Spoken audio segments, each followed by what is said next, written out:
ṣé lóòótọ́ ni pé àwọn ajínigbé tó ṣọṣẹ́ l'Ógbómọ̀ṣọ́ wọ́n ti ń bá ìjọba Ọ̀yọ́ sọ̀rọ̀? Ohun tí a mọ̀ rèé. Òní ọjọ́ sátidé tí ń ṣe ọjọ́ 23 oṣù karùn-ún ọdún 2026 yìí, ìmọ̀ ló mọ̀ pé ọjọ́ 9 tí àwọn olùkọ́ àtàwọn ọmọdé akẹ́kọ̀ọ́ tí àwọn ajínigbé mọ̀ gbé lọ nílé ẹ̀kọ́ mẹ́ta nílùú Ògbómọ̀ṣọ́ tí wọ́n ti wà nígbèkùn àwọn agbébọn náà. Ìrètí ọ̀pọ̀ ọmọ Nàìjíríà ni pé àwọn ajínigbé náà yóò tètè bá ìjọba sọ̀rọ̀ kí àwọn tó wà nígbèkùn kí wọ́n lè gba òmìnira. Ṣùgbọ́n títí di àsìkò tí a fi ń kọ̀ròyìn yìí, kò tíì sí òye kankan tó fojú hàn pé àjọsọ ti ń wáyé láàrin àwọn ajínigbé náà pẹ̀lú ìjọba. Gẹ́gẹ́ bí ẹ̀ka ìròyìn Punch gẹ́gẹ́ bó ṣe rò, láàárọ̀ ọjọ́ 9 tí àwọn èèyàn náà ti wà nígbèkùn, wọ́n ní àwọn ajínigbé náà wọ́n ti ṣí ojú òpó ìbánisọ̀rọ̀ kan pẹ̀lú ìjọba ìpínlẹ̀ Ọ̀yọ́. Ẹ̀ka ìròyìn náà ṣàlàyé pé ibi méjì tó ṣeé gbàgbọ́ ń ló fìdí rẹ̀ múlẹ̀ fáwọn akọ̀ròyìn wípé àwọn agbébọn náà wọ́n mà sọ pé àwọn kò ní bá ẹbí àwọn tí wọ́n mà jí gbé náà sọ̀rọ̀ bí kò ṣe ìjọba nìkan. Gẹ́gẹ́ bí ẹ̀ka ìròyìn Punch ṣe fi léde, wọ́n ní gómìnà nìkan ni àwọn fẹ́ bá sọ̀rọ̀, àwọn kò ní ohunkóhun láti bá ẹlòmíràn sọ. Ohun tí wọ́n sọ pé àwọn fẹ́ nìyẹn káwọn tó lè sọ ohun tí yóò ṣẹlẹ̀ gan-an. Fún ìdí èyí, kò sẹ́ni tó mọ kókó ohun tí wọ́n ń béèrè láti gbà lọ́wọ́ ìjọba.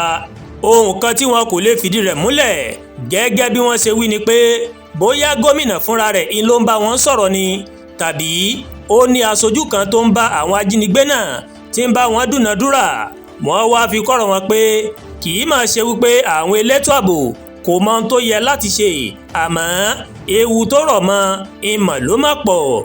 Ohun ìtura ìmọ̀ ló mà jẹ́ pé wọ́n ti ń sọ̀rọ̀ báyìí. Bẹ́ẹ̀ ni ẹ̀ka ìròyìn Punch ṣàlàyé pé àwọn mà gbọ́ látọ̀dọ̀ ẹni tó fìdí ọ̀rọ̀ náà múlẹ̀ fáwọn. Tẹ́ ò bá gbàgbé, ọjọ́ Ẹtì tó mà kọjá ń làwọn agbébọn mà ya wọ ilé ẹ̀kọ́ mẹ́ta tí ń ṣe community high school Ahoro Ẹ̀sìn Ẹ̀lẹ̀ nílùú Ògbómọ̀ṣọ́. Wọ́n ṣọṣẹ́ nílé ẹ̀kọ́ alákọ̀ọ́bẹ̀rẹ̀ LA, wọ́n sì gbé olùkọ́ àti àwọn akẹ́kọ̀ọ́ lọ nílé ẹ̀kọ́ alákọ̀ọ́bẹ̀rẹ̀ Baptist Yawota. Wọ́n pa tíṣà kan, Joel Adesiyan, nínú ìkọlù náà. Fídíò sì ṣàfihàn ibi tí wọ́n ti ń dùbú olùkọ́ mìíràn, Michael Oyedokun, nínú igbó. Ṣáájú ni fídíò kan ti ṣe àfihàn ibi tí ọ̀gá ilé ẹ̀kọ́ náà, abilékọ Fọláwẹ̀ Àlàmú, àti olùkọ́ kan, Mary, tó ti ń rawọ́ ẹ̀bẹ̀ pé kí ìjọba Nàìjíríà àti ti ìpínlẹ̀ Ọ̀yọ́ kí wọ́n wá gba àwọn kúrò nínú ìgbèkùn ajínigbé nínú igbó tí wọ́n wà. Kọ́lọ́ ọba Elédùmarè kó dákun kó ṣe wọ́n ní rírí o, kó má jẹ́ kí èmi àti yín ká kó sí páńpẹ́ ajínigbé. Àdúrà gba Olúwatóyìn ló ń kàròyìn sí létí láti kàn ní Ẹ̀yà Yorùbá World TV. Bẹ́ẹ̀ ṣe ń wò wá, ẹ máa bá wa like, ẹ máa share, ẹ máa comment. Ẹ má tún gbàgbé láti bá wa subscribe sórí YouTube channel wa, kí wọ́n bá wa tẹ notification bell láti lè máa máa ètò wa lọ́kòjọ̀kan tó bá ti gorí ìkànnì yìí. Ẹ ṣé púpọ̀ tí ẹ wò wá o. A kú ìsinmi òpin ọ̀sẹ̀, ìsinmi aláyọ̀ òní yóò jẹ́ fẹ́nìkọ̀ọ̀kan wa. Àmín.